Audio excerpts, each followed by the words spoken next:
Hi Virgo. I was I was inspired to do your reading. Not inspired, called to do your reading yesterday, but it was late at night and I had to go to bed and sleep, and I decided I was gonna do it today, but then I look at my schedule today and it's a tough day. It's a full day, but the pull to do your reading was so strong that here I am doing it. And then I'm pulling the cards, and so this reading is if you subscribe, or if you believe, or if you entertain the concept or idea of twin flames, this probably has something here for you. If not, that's okay. It's just a dance between a masculine and feminine energies and learning to balance them out.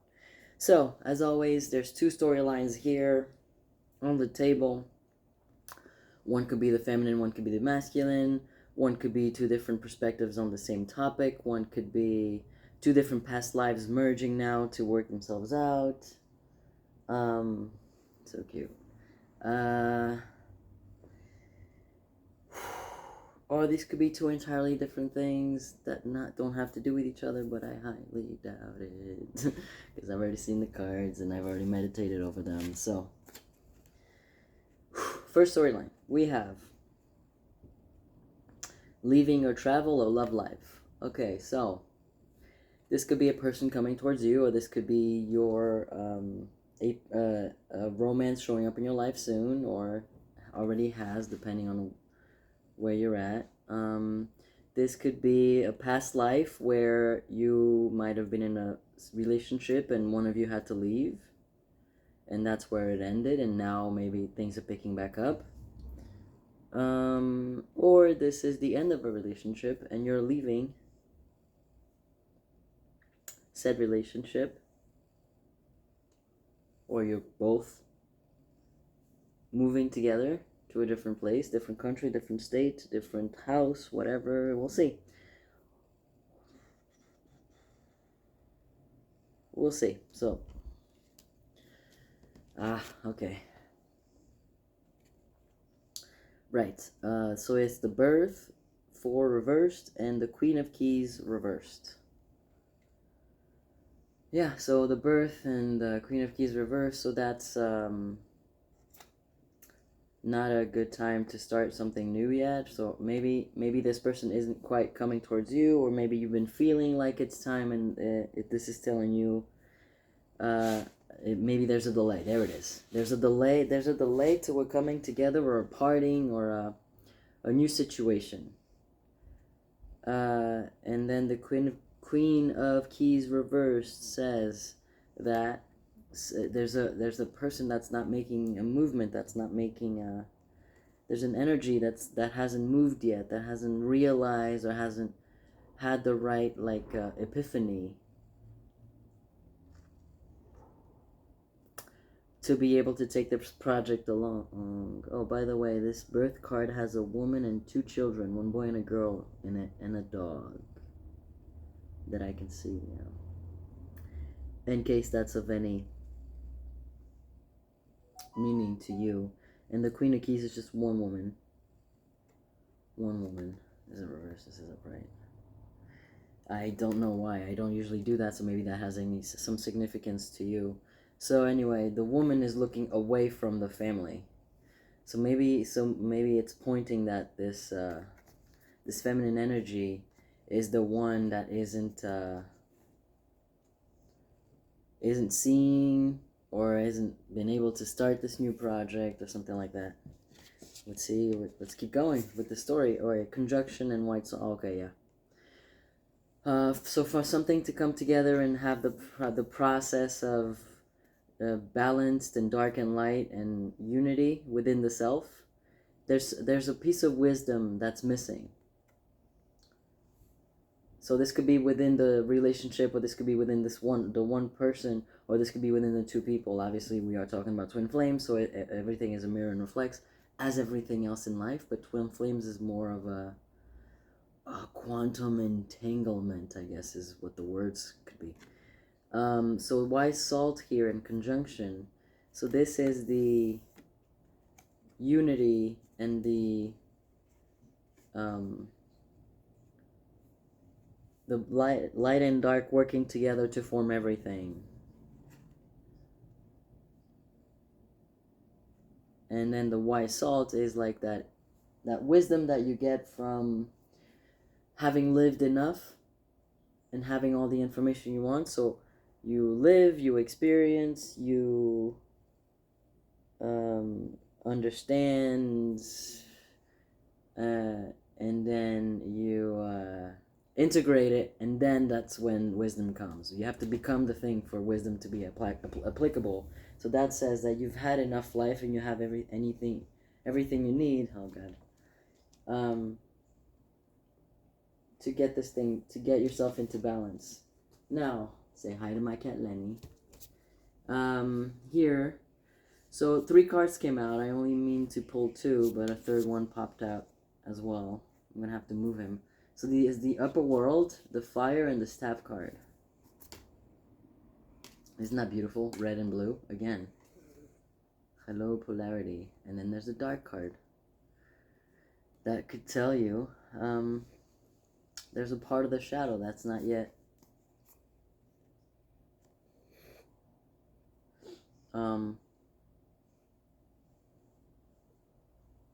employed or integrated. So the upper world says things are open. Energies are open for you now to understand this, to get to imply, to use this wisdom or do this move. Or so the staff is obviously you have the okay from God, from the spiritual realm. You have the energies all lined up, everything is ready. You have the okay from God. Don't seek anything else. So the fire card is the last piece of wisdom, I think. So in this storyline specifically, and this could be many different things, but this is the one that I'm going to use.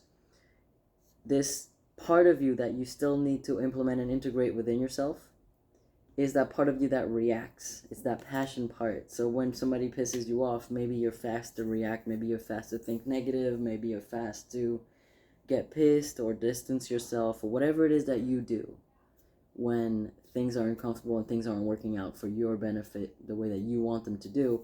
How does that manifest inside you or outside of you? Or how do you react? What do you do? What is a behavior? That is the piece that needs to change. Yes, there it is. So that's it.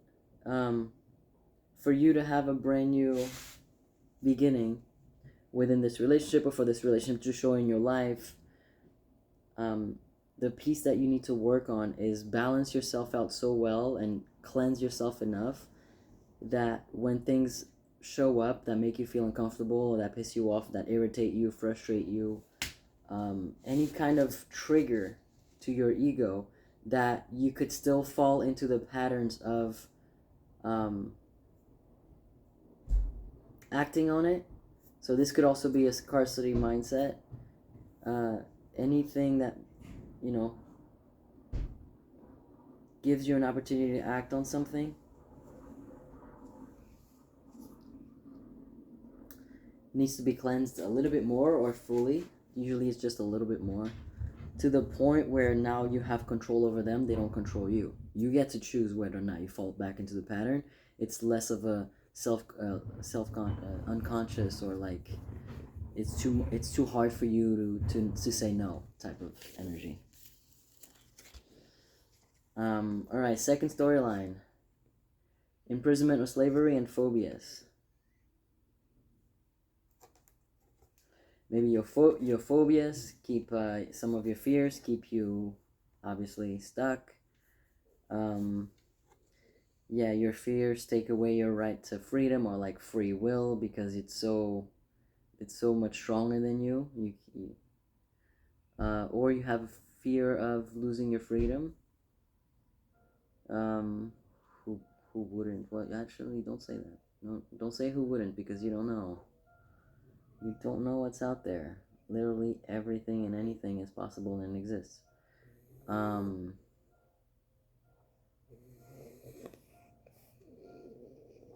Okay, good. But something is stuck within a pattern based on fears, or you stuck on something there. Oh, good. So in this one, it says the energies of a Hilarion are available to you, and they're stronger now. They're like right there waiting for you to use them, or to ask them, or to involve them, or to, yeah. And then the lightning bolt reversed is a use this energy, or use this time, or you're in a period where you can create something of divine order, of divine right, of the and this thing that you might be creating is getting over these fears, and this stuckness, or this rut, or this fear. This is a high time where all the energies are aligned for you to get there, for you to finish this piece. Sorry, excuse me. Hi, Lenny. I know, you can stay. I just need the cards. I know, I love you. So this is when the twin flame thing is louder than ever. So we have the Quicksilver and the Alchemical Wedding. So this is why the energies are right here, and they're strong and they're loudest right now for you to help you get out of this fear or this rut. So this could be, if this is a twin flame, this could be your twin flame, this could be you, or right reverse, or this could be within you, because you're the one watching the reading, within you, even if you're cross-flashing for their sign, within you, these two stories are coming together, or they're being told to you, so that you can make a change that you need to come into balance, into union within yourself, whether or not this person's in the picture or will be in the picture. Or it's just like, or that you will finally, maybe the fear is you have like a fear of intimacy or whatever, and this is what you need to work on to be the one to make the move to go back to your twin flame, or to go meet your twin flame, or to whatever. So anyway, Quicksilver and Alchemical Wedding. Quicksilver is when you're standing in between realms, right? It's almost like you have your foot in one realm and your foot in the other. And you're just supposed to stay there and keep the door open for things to flow, so that you're not attached to either one, but it's a perfect balance. It's a perfect place for the alchemy to occur. There it is. For the transformation, for the healing to occur. And what the healing is the alchemical wedding. Again, it's the union between masculine and feminine, between one and the other, between light and dark, that kind of thing. And you have, you know,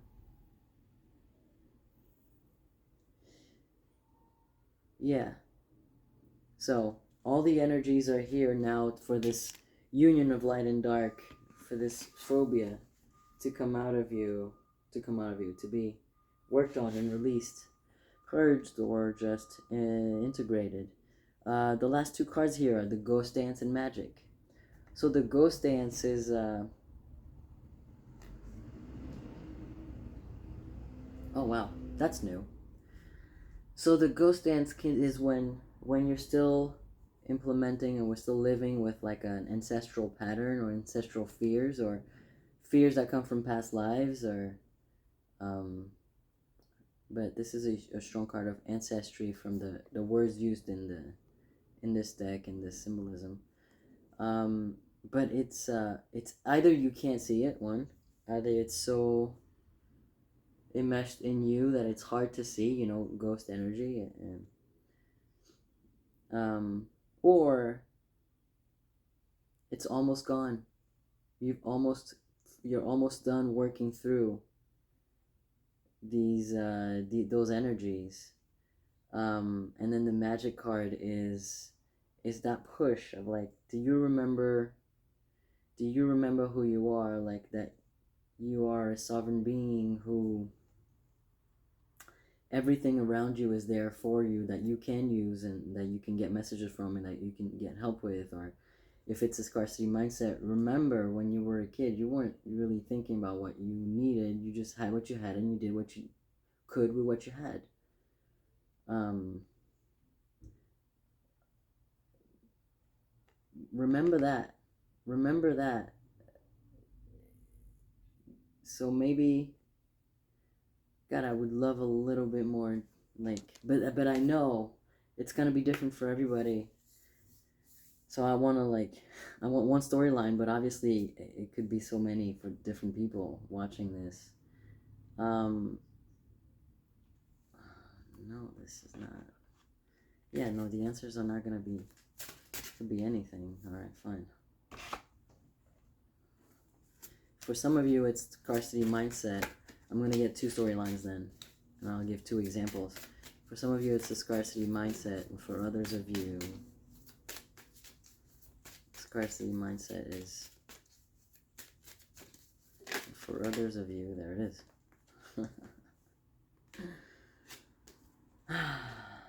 Abandonment issues and scarcity mindset. So this is like very strong. Very strong twin flame energy. I'm about to get high right now. I'm about to feel this enormous like joy and like release, and just I can feel it.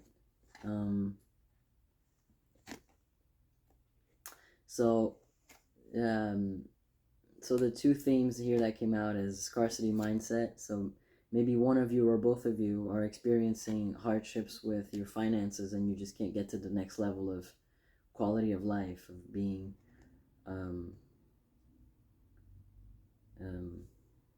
comfortable financially.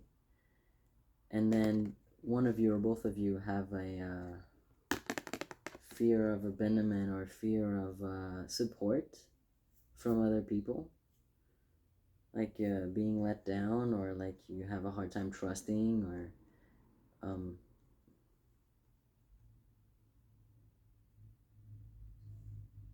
wow, I just got so sad all of a sudden. Yeah, of being left behind, of being rejected, of being unwanted. That's what it is. That's what I was feeling.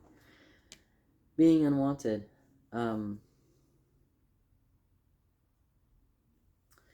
Yeah, but remember, go back to that child, that eternal child who's not scared. They're not scared to lose their parents. They're not scared to lose support. And they're not scared that they're not going to have what they need, and the shelter and everything, all the material things. When you were a kid, of course, if you were an actual orphan, this might be hard for you to, but just think of that divine child thing, that even when even if your parents die, even if you lose everything and you're poor, remember that you can still rebuild, and everything is around you. Everything that you need will be given and is already around you for you to use. Sure, there's a period of it takes time between poor and comfortable or rich. Doesn't always happen overnight. Even if your, for example, parents die, you still need time for the money to come through. It's not like they die one day and then the government and everyone else is ready the following day. Like, it's not an overnight thing. It takes a period of time. During that period of time, can you remember how wonderful it is to be alive, or the magic that you have, or the magic all around you? Can you maintain yourself in a place of, it's okay, I'm gonna get what I need when I need it, as I need it, and I will achieve my goals at some point eventually, but it doesn't have to be today, and it doesn't have to be tomorrow, and that's okay. I'm just gonna enjoy life in the meantime. Can you do that? Sorry, I have to move him now because he's on top of the other cards. On this side, this storyline was, oh, something's not ready yet. Yeah. So one of the energies is you're not ready to move forward because maybe you haven't worked through this fear of abandonment, this fear of, like, maybe you run away, or you react in a very dramatic way, or you think right away when somebody breaks up with you, you're like, oh, I'll never be loved again, or I'm not worth it, or some kind of self-worth issue needs to be worked on one energy, and then the other energy, and this could be both energies within you, and again, two different people, two different situations. And the other one is, can you stay in your quote-unquote poorness for as long as it takes and be comfortable and know that when you need something, it will show up and you'll be fine. Believe that. Yeah. Yeah, that's what I got for you. It's pretty straightforward. Loved it. I actually enjoyed this. And so if you need any more help or any more details about this storyline or something else, shoot me an email. It's on the YouTube site. It's on the YouTube thing, shamaniccris@gmail.com. And I'll be happy to give you a different read or more details on these two different energies. All right, thank you very much, Virgo, and I'll see you next time.